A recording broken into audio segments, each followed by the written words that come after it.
الحمد لله رب العالمين والعاقبة للمتقين والصلاة والسلام على رسوله الأمين وعلى آله وأصحابه أجمعين وما تبعهم بإحسان إلى يوم الدين. أعوذ بالله من الشيطان الرجيم من همزه ونفخه ونفسه. بسم الله الرحمن الرحيم. يا أيها الذين آمنوا اتقوا الله حق تقاته ولا تموتن إلا وأنتم مسلمون. يا أيها الناس اتقوا ربكم الذي خلقكم من نفس واحدة وخلق منها زوجها وبث منهما رجالا كثيرا ونساء واتقوا الله الذي تساءلون به والأرحام إن الله كان عليكم رقيبا. يا أيها الذين آمنوا اتقوا الله حق تقاته يا أيها الذين آمنوا اتقوا الله وقولوا قولا سديدا يصلح لكم أعمالكم ويغفر لكم ذنوبكم ومن يطع الله ورسوله فقد فاز فوزا عظيما. وقال الله تبارك وتعالى بسم الله الرحمن الرحيم الذين آتيناهم الكتاب يعرفونه كما يعرفون أبناءهم الذين خسروا انفسهم فهم لا یؤمنون. محترم حاضرین، آیت کریمہ میں اللہ رب العالمین نے ایک اہم بات کی طرف اشارہ دیا ہے. اللہ فرماتا ہے الذین آتیناہم الکتاب، جنہیں ہم نے کتاب عطا کی تھی، کتاب دی تھی. یعرفونہ، وہ ان کو جانتے ہیں، وہ اس کو جانتے ہیں. کما یعرفون ابناءہم، اس طرح سے جانتے ہیں جس طرح سے وہ اپنے بچوں کو جانتے ہیں. اور اس کے بعد اللہ کہتا ہے الذین خسروا انفسہم، اور جنہوں نے اپنے آپ کو گھاٹے میں ڈالا سو وہ ایمان نہیں لائیں گے. اس آیت میں اشارہ اللہ رب العالمین نے جناب محمد رسول اللہ صلی اللہ علیہ وسلم کی شخصیت کی طرف کیا ہے. یعرفونہ میں جو ہو کا جو مصدر ہے وہ جناب محمد رسول اللہ صلی اللہ علیہ وسلم کی طرف پلٹتا ہے. یعنی اللہ کہنا چاہتا ہے کہ اہل کتاب جناب محمد رسول اللہ صلی اللہ علیہ وسلم کو اسی طرح پہچانتے تھے جس طرح سے کہ وہ اپنے اولاد اور بچوں کو پہچانتے تھے. ظاہر بات ہے ایک بندہ جو ہے اپنی اولاد کو اچھی طرح سے جانتا ہے، چاہے اس کی اولاد 2 ہو کہ 10 ہو. ابھی آپ دیکھ رہے ہیں نا کہ ماحول میں آتا ہے، ایک بندے کا معلوم پڑتا ہے کہ اس کو 22 اولاد ہے، ایک کو معلوم پڑتا ہے 25 ہے 30 ہے. ان سے اگر انٹرویو ہوتا ہے تو سب کے نام یاد ہے؟ ہاں یاد ہے.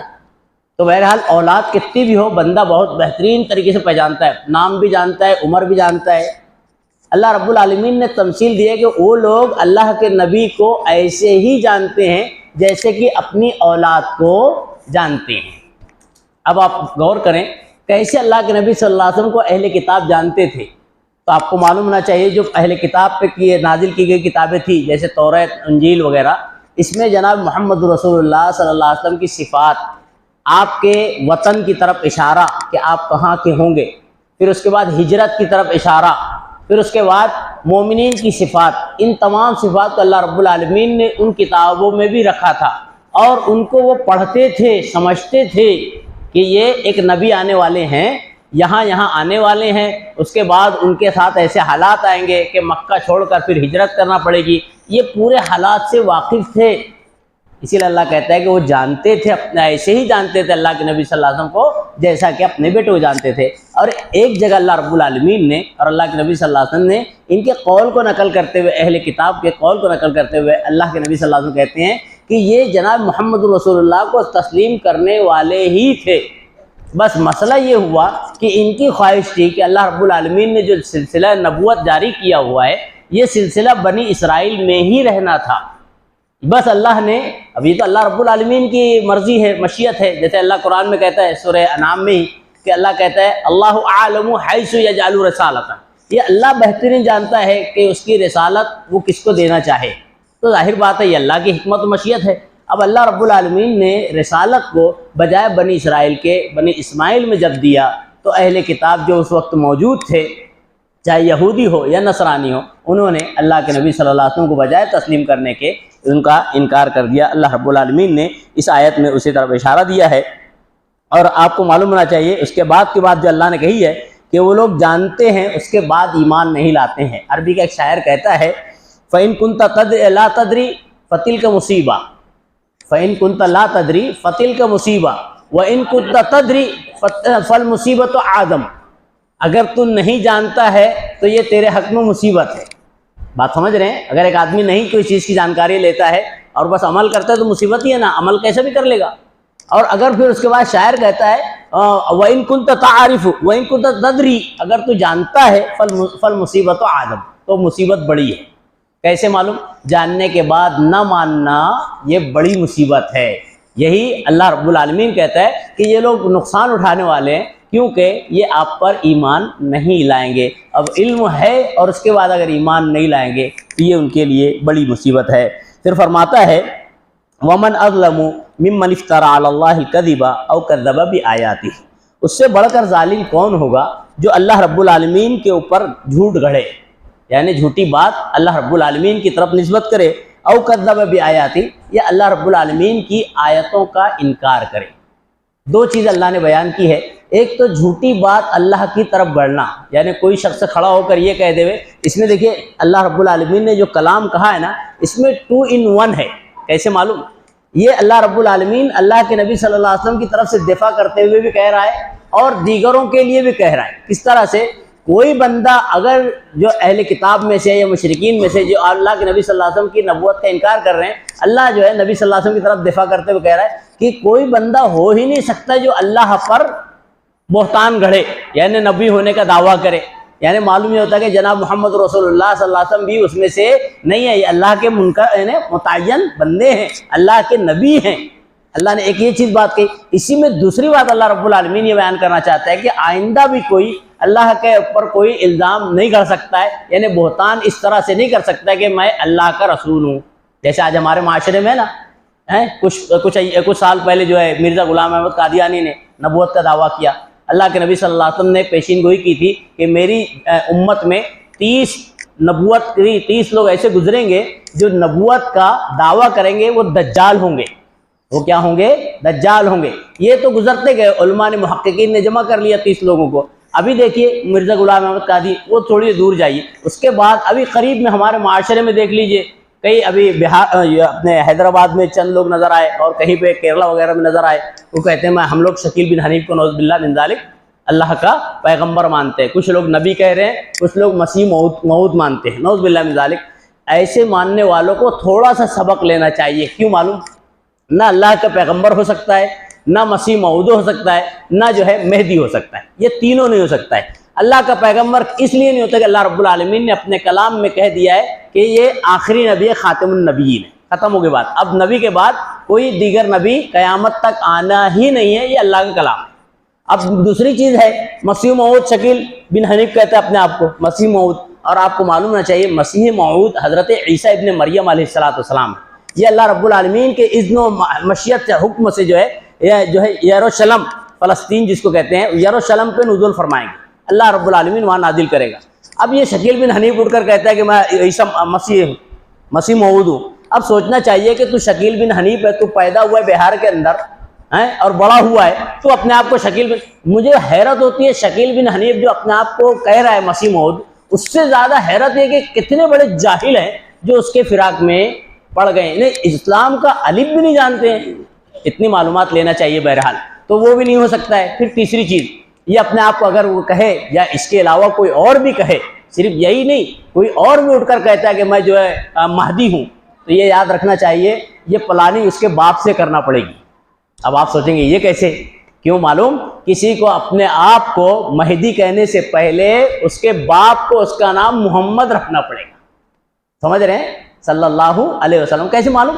کہ جو حضرت مہدی علیہ السلام جب آئیں گے آخر وقت میں، امام مہدی جسے کہتے ہیں، یہ شیعوں والے مہدی نہیں، وہ جھوٹے مہدی کھڑا کر کے رکھے وہ نہیں، امام مہدی علیہ السلام جو آئیں گے حضرت عیسیٰ علیہ السلام سے ملاقات کریں گے تو ان کا نام محمد ابن عبداللہ ہی ہوگا۔ اب کیسے پلاننگ کرنا پڑے گا معلوم ہے؟ پہلے تو جو پلاننگ کریں گے اس کو جو ہے اس کے دادا سے پلاننگ کرنا پڑے گا، کیونکہ دادا کو پہلے عبداللہ بیٹے کا نام رکھنا پڑے گا، پھر عبداللہ جو ہے جو بیٹا ہوگا اس کو محمد اپنے بیٹے کا نام رکھنا پڑے گا، جب جا کے سسٹمیٹکلی یہ ہوگا۔ تو سمجھ میں آ گئی نا بات؟ اب ظاہر بات اگر دادا پلاننگ کرے بیٹا فیل کر دے یا بیٹا جو ہے مان لے اس کے بعد پوتا فیل کر دے تو سب پلاننگ فیل ہو جائے گی۔ بہرحال اللہ رب العالمین نے یہ انتظام کیا ہوا ہے، اس لیے عقل مند کے لیے اشارہ کافی ہے کہ ایسے شکیل بن وغیرہ جو بھی کھڑے ہوں بہت غور کرنا چاہیے کہ یہ نہ نبی ہو سکتے ہیں، نہ عیسیٰ مسیح ہو سکتے ہیں، اور نہ ہی امام مہدی علیہ السلام ہو سکتے ہیں۔ بہرحال اللہ فرماتا ہے کہ جو اللہ پر جھوٹ گڑھے گا، نبوت کا دعویٰ کرے گا، اللہ رب العالمین وہ کہتا ہے وہ سب سے بڑا ظالم ہے، اور اسی طرح وہ بھی ظالم ہے جو اللہ کی آیتوں کا انکار کرنے والا ہے۔ اللہ کی آیت یہ بڑی بہت چھوٹی بات لگتی ہے لیکن بہت جوامع الکلیم ہے، یعنی اللہ کی جتنی بھی نشانی ہے، چاہے وہ پیغمبر آخر جناب محمد رسول اللہ صلی اللہ علیہ وسلم کی رسالت ہے، آپ کی بعثت ہے، اس طرح سے جو ہے اللہ کی کتاب ہے، قرآن کی کوئی آیت ہے، نبی کریم صلی اللہ علیہ وسلم کی کوئی صحیح حدیث ہے، جو اسلام کی تعلیمات وہ تمام کی تمام اس میں آ جاتی ہے۔ اگر کوئی اس کا انکار کرتا ہے تو اللہ کہتا ہے اس کی تکذیب کی وجہ سے وہ سب سے بڑا ظالم ہوگا۔ پھر اللہ رب العالمین فرماتا ہے وہ وقت بھی یاد کرنے کے قابل ہے جس روز ہم تمام لوگوں کو جمع کریں گے، پھر ہم مشرکین سے کہیں گے تمہارے شرکا کہاں ہیں جنہیں تم اللہ کے ساتھ شریک خیال کرتے تھے۔ اس جواب طلبی پر ان کی معذرت یہی ہوگی کہ وہ کہیں گے اللہ ہمارے رب کی قسم ہم مشرک نہیں۔ پھر فرماتا ہے دیکھو وہ اپنے آپ پر جو ہے سب سے بڑا اپنے آپ پر کیسا جھوٹ گڑھ رہے ہیں۔ اللہ رب العالمین نے اس آیت میں بڑی اہم بات کی طرف اشارہ کیا ہے کہ چند باتیں معلوم ہوتی ہے۔ اللہ رب العالمین کل قیامت کے دن شرکا جس کو لوگ شریک کرتے تھے اللہ کے ساتھ، ساجی ٹھہراتے تھے معبود کے طور پہ یا تو اسی طرح جو ہے مسجود کے طور پہ، کسی کے طور پہ بھی، آج ہمارے معاشرے میں معبود نہیں تو مسجود ہے، بہرحال جس طرح سے بھی پکارتے تھے اللہ رب العالمین کل قیامت کے دن ان سے باز پرس کرے گا، پوچھے گا، جتنے بھی شرک کرتے ہوئے مرے ہوں گے قیامت کے دن اللہ رب العالمین سب سے پوچھے گا کہ تم جس کو پکارتے تھے اللہ کے ساتھ ساجی شریک بناتے تھے بتاؤ وہ کہاں ہیں، وہ سب نظر نہیں آئیں گے۔ کئی پوائنٹ اس میں غور کریں کہ مشرکین سے اپنے شرکا کے بارے میں کل بروز قیامت پوچھا جائے گا، باز پرس ہوگی، ہمارے شرم و حیا اور اپنی کرتوت کے جو ہے جواب بھی درست نہیں دیں گے، ان کا صحیح جواب دینے کا چارہ ہی نہیں ہوگا، علام الغیوب کے سامنے باتیں گھڑنے کی کوشش کریں گے، شرک سے انکار کیا جائے گا، جیسے کہ آج مسلمان جو ہے مسلمانوں میں جو مشرک ہیں شرک کرنے میں مبتلا ہیں ان سے جب کہا جاتا ہے کہ بھائی اللہ کے ساتھ شرک نہیں کرنا چاہیے، یہ حرام ہے، اللہ کبھی معاف نہیں کرے گا، تو جواب میں کیا کہتے ہیں بھائی ہم شرک تھوڑی کرتے ہیں، یہ اللہ کے نیک بندے تھے، ہم بس ان کو دعا میں یاد کرتے ہیں، ہم ان کے لیے دعا کرتے ہیں۔ اگر بندہ ان کے لیے دعا کر رہا ہے تو بھائی گھر بیٹھے دعا کر دینا، صحیح ہے نا، جس کے واسطے بھی دعا کرنا ہے، آپ ان کے واسطے دعا کر رہے ہیں، آپ وہاں کیوں جا رہے ہیں، یہ سوچنے کی بات ہے۔ پھر اگر ان کے لیے آپ دعا کر رہے ہیں یہ تو ہو ہی نہیں سکتا ہے، وہاں سے تو یہ دعا کی جا رہی ہے، ان سے فائدہ اٹھا رہے ہیں، بہرحال یہ کرنے سے نقصان کیا ہے اللہ رب العالمین نے اس کی طرف اشارہ کیا ہے۔ اور ایسا اس کی دلیل میں کیا کہتے ہیں، بھائی میں نے ایک مولوی صاحب کو سنا کہتے ہوئے افسوس ہے اللہ رب العالمین ایسے لوگوں کو ہدایت دے، وہ کہتا ہے یہ شرک جو ہے نا نہیں ہے، اللہ کی ذاتی صفاتی عطائی تین چیزیں ہوتی ہے شرک میں، اگر شرک ذاتی ہو تو شرک ہے، شرک صفاتی ہو تو شرک ہے، لیکن عطائی میں شرک نہیں ہوتا، یہ اللہ کی ہی عطا ہے۔ اب ایک آدمی سوچے ذرا سا کہ کیا گارنٹی ہے کہ اللہ نے اس کو عطا کیا اور یہ لوگوں کو تقسیم کرے، بات سمجھ رہے ہیں؟ پھر آپ غور کریں، شیخ جو ہے پیران پیر جسے کہتے ہیں شیخ عبد القادر جیلانی رحمہ اللہ، وہ اپنی کتاب بنیاد الطالبین میں لکھتے ہوئے اپنے بیٹے کو نصیحت کرتے ہیں، ان کے بیٹے کا نام عبد الوہاب تھا، بیٹے سے کہتے ہیں بیٹا عبد الوہاب اگر تمہیں کسی چیز کی ضرورت ہو، یہاں تک کہ کچھ بھی چھوٹی سی چھوٹی چیز اگر تم کو ضرورت ہو تو صرف اللہ سے ہی مانگنا۔ کون کہہ رہا ہے؟ پیران پیر شیخ عبد القادر جیلانی رحمہ اللہ۔ جب شیخ کی یہ تعلیم ہے اور اللہ کی یہ تعلیم ہے، بندے اگر اس کو چھوڑ کر شرک میں مبتلا ہو جائیں گے تو پھر وہاں پہ صفائی پیش نہیں کر پائیں گے اور پھر جو ہے بے تکی باتیں کریں گے۔ تو اللہ رب العالمین نے یہاں پہ بیان کیا جتنے شرکا ہوں گے وہاں نظر نہیں آئیں گے دنیا میں۔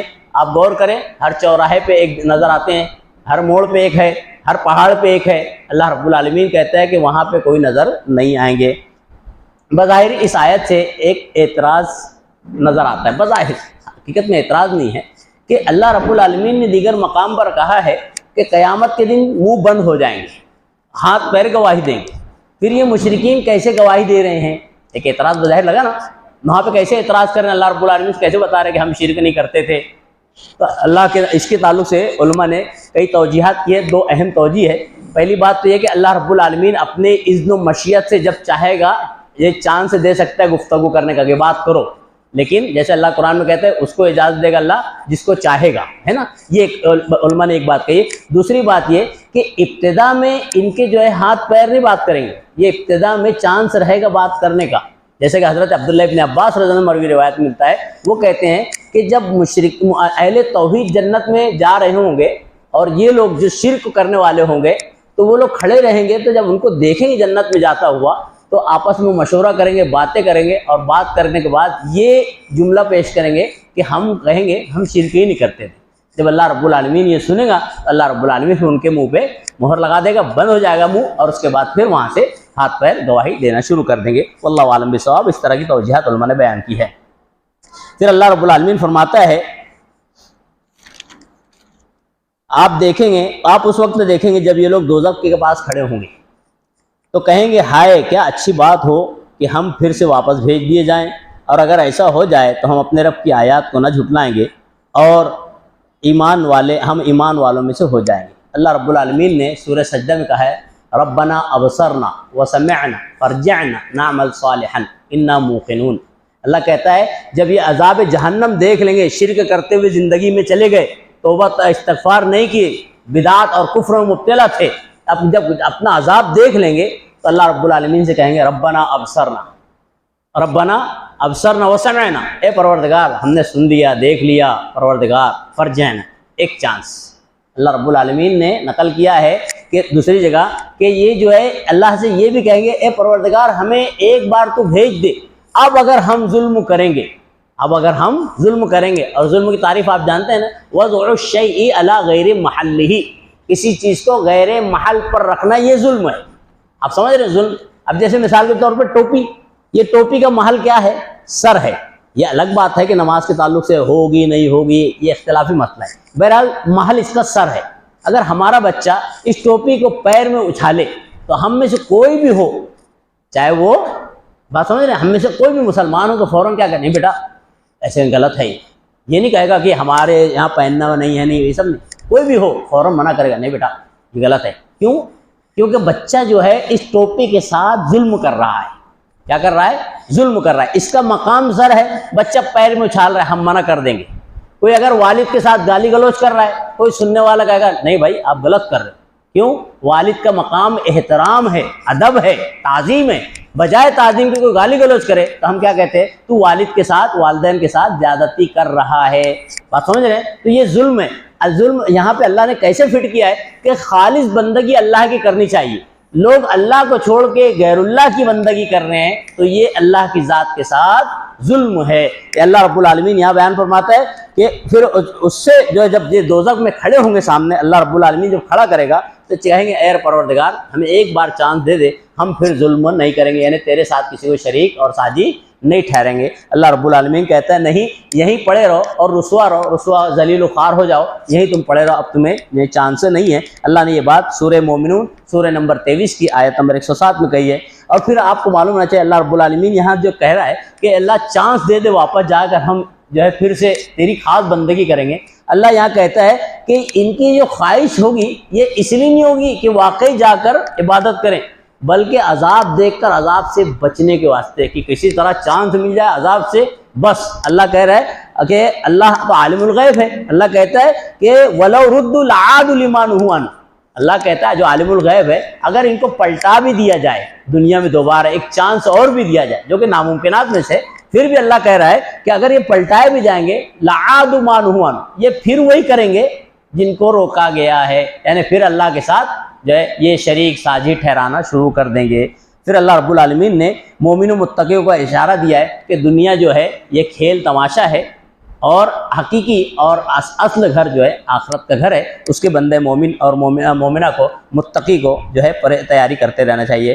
پھر اللہ رب العالمین اپنے نبی جناب محمد رسول اللہ صلی اللہ علیہ وسلم کو تسلی دیتے ہوئے فرماتا ہے اور کہتا ہے ہائے نبی صلی اللہ علیہ وسلم ہم خوب جانتے ہیں کہ آپ کو ان کی باتیں غمزدہ کر دی ہے، حقیقت میں یہ آپ کا نہیں بلکہ اللہ کی آیات کا انکار کر رہے ہیں. اللہ نے کہا ہے کہ تسلی دے رہا اللہ رب العالمین اللہ کے نبی صلی اللہ علیہ وسلم کو، گرچہ آپ کو یہ تکلیف ہو رہی ان کی انکار کی وجہ سے. مشرکین مکہ نبی صلی اللہ علیہ وسلم انکار کرتے تھے، بڑی جو ہے زیادتیاں کرتے تھے، ٹھٹا اڑاتے تھے، نبی صلی اللہ علیہ وسلم کو بہت تکلیف ہوتی تھی۔ اللہ رب العالمین تسلی دیتے ہوئے کہتا ہے یہ اصل آپ کا انکار نہیں ہے، یہ اللہ کا اور اللہ کی آیات کا انکار ہے، ورنہ یہ تو آپ کو مانتے ہیں۔ کیسے مانتے ہیں معلوم ہے؟ کئی واقعات ملتے ہیں، کہ اشارت بتا دوں، آپ دیکھ لیجئے اللہ کے نبی صلی اللہ علیہ وسلم جب معاملہ ہوا تھا وہ کعبۃ اللہ کا حجر اسود رکھنے کا، بڑا مشہور باب ہے نا، حجر اسود رکھنے کا بہت اختلاف ہو گیا تھا، آپس میں لڑنے کتنے تیار ہو گئے تھے۔ تو پھر جو ہے مشورہ یہ ہوا کہ کل جو سب سے پہلے کعبۃ اللہ میں آئے گا وہ فیصلہ جو دے گا ہم اس کے فیصلے کو مان لیں گے۔ جبان اور اللہ رب العالمین کی حکمت دیکھیے، جب دوسرے دن صبح جو ہے سب سے پہلے جناب محمد الرسول اللہ، جو اس وقت رسول اللہ نہیں تھے، صرف محمد ابن عبداللہ تھے، بات سمجھ رہے ہیں، علیہ الصلوۃ والسلام، جب وہ آتے ہوئے دیکھے تو یہی اہل مکہ کہہ رہے تھے ارے ھذا امیننا ھذا صادقنا، ارے یہ تو ہمارے امین ہے، یہ صادق ہے، ان کی بات ہم رد ہی نہیں کر سکتے۔ یعنی اللہ کے نبی کو بطور نبی کا انکار تھا، بطور شخصیت کا انکار نہیں تھا۔ اللہ یہی بتا رہا ہے کہ اللہ کے نبی آپ اطمینان رکھیں، یہ آپ کا انکار نہیں کر رہے، اللہ کی آیات کا انکار مقصد ہے۔ اسی لیے تو آپ غور کریں گے، تاریخ میں ایک شاندار واقعہ ملتا ہے، امام ظہر رحمہ اللہ نقل کرتے ہیں، اور علامہ ابن کثیر رحمہ اللہ نے تاریخ ابن کثیر میں بھی، اور جو ہے اپنی جو ہے تفسیر ابن کثیر میں بھی نقل کیا، بڑا شاندار ہے۔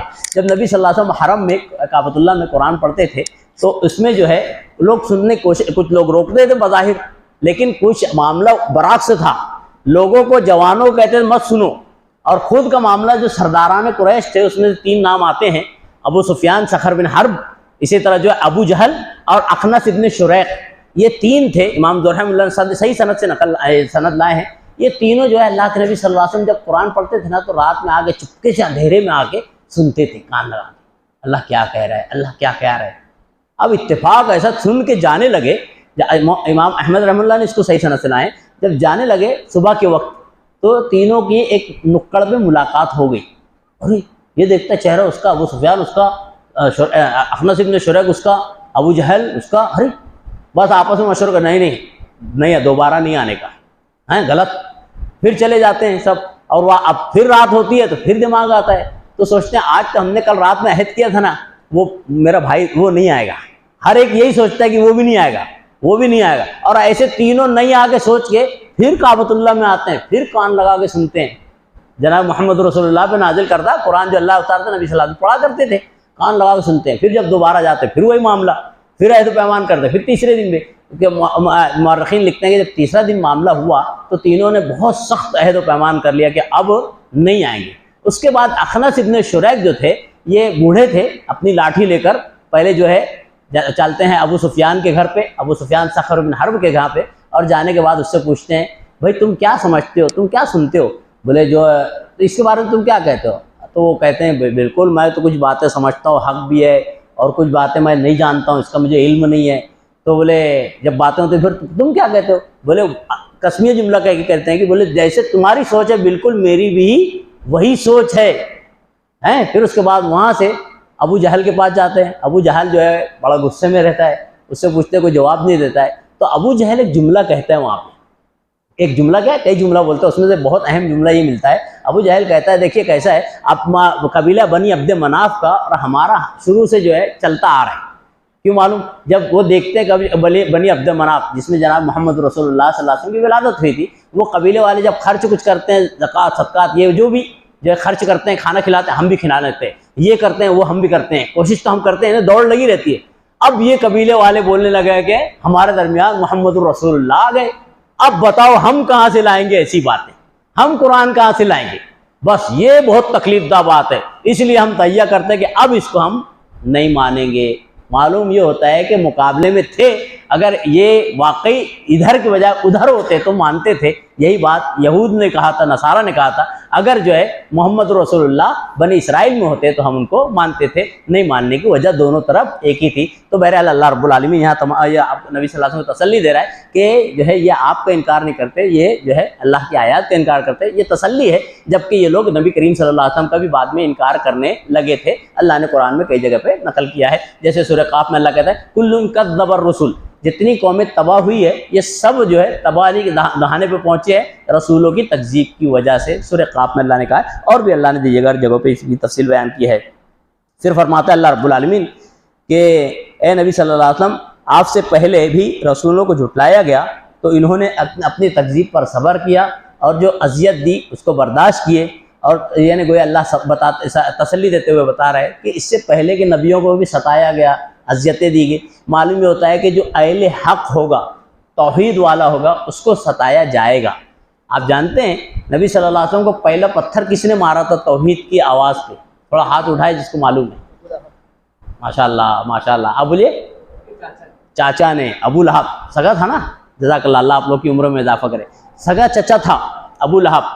پہلا پتھر جب نبی صلی اللہ علیہ وسلم نے دعوت دی تھی قولوا لا الہ الا اللہ، تو پہلا پتھر اٹھ کے ابو لہب کی طرف سے آیا تھا اور کہا تھا اس نے تبا لک یا محمد علی ھذا جمعتنا نعوذ باللہ من ذلک، کہا تھا تمہارا برا ہو محمد صلی اللہ علیہ وسلم، کیا اس کو واسطے جمع کیو؟ یعنی کئی معبودوں کو چھوڑ کے خالص اللہ کی بندگی کا حکم دیتے ہو، کیا ہمیں پاگل سمجھو؟ اس طرح سے یہ توحید کے خلاف، اہل حق کے خلاف ہمیشہ جو ہے پتھر پھینکے گئے ہیں اور تکلیف پہنچائی گئی ہے۔ جو اللہ کے نبی تھے ان کو بھی صبر کی اللہ تلقین کرتا ہے، اور اس کے ذریعے امت محمدیہ کو بھی صبر کی تلقین ہو رہی ہے کہ جو حق والے ہوں گے ان کے اوپر بہت سی تکالیف آتی ہے، ان تکالیف کو برداشت کر لینا اور اللہ کے لیے برداشت کرنا، اس کا اجر و ثواب اللہ نے بہت رکھا ہے۔ اور اللہ پھر ایک جملہ کہتا ہے کہ آپ کو صبر کرنا چاہیے یہاں تک کہ اللہ کی مدد آ جائے، اور اللہ کی مدد اہل حق کے پاس آنا ہی ہے۔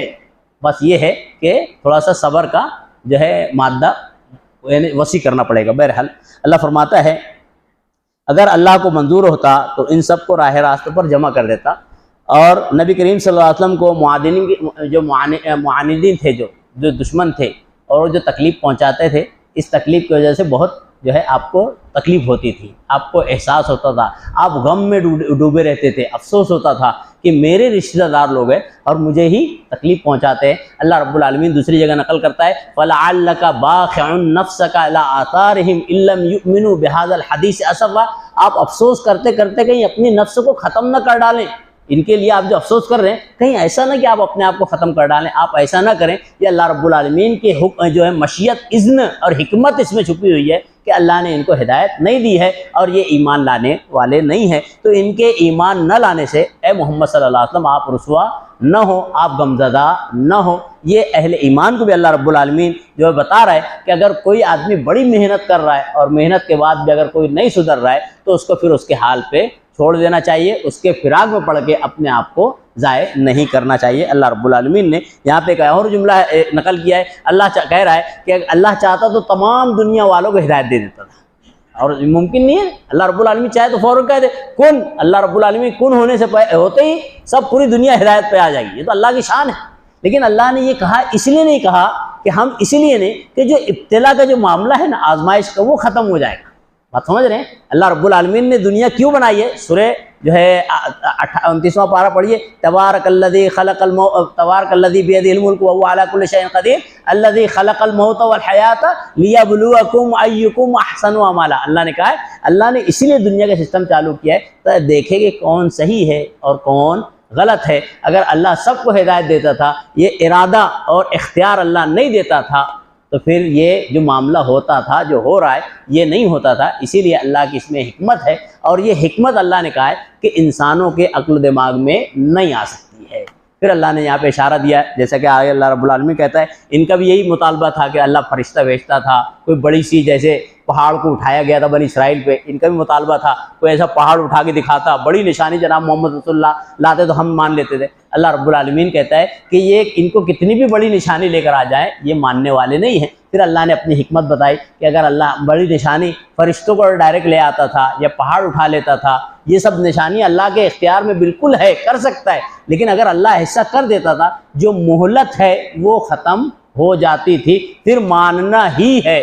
اگر نہیں مانیں گے تو عذاب میں دو چار ہو سکتے ہیں۔ یہ اللہ کی رحمت انسانوں پر ہے کہ اللہ رب العالمین نے وہ چیزیں ظاہر نہیں کی تھی۔ تفصیل انشاءاللہ پھر رکھی جائے گی۔ اللہ رب العالمین سے دعا ہے الہ العالمین ہمیں اللہ کے کلام کو سمجھنے والا بناوے، اور سمجھنے کے ساتھ ساتھ حتی المقدور اللہ رب العالمین اس پر عمل پیرا ہونے کی توفیق بھی عطا فرما دے ہوئے جناب محمد رسول اللہ صلی اللہ علیہ وسلم کی سنتوں کو اپنی زندگی کا حصہ بنانے کی توفیق عطا فرما دے ہوئے۔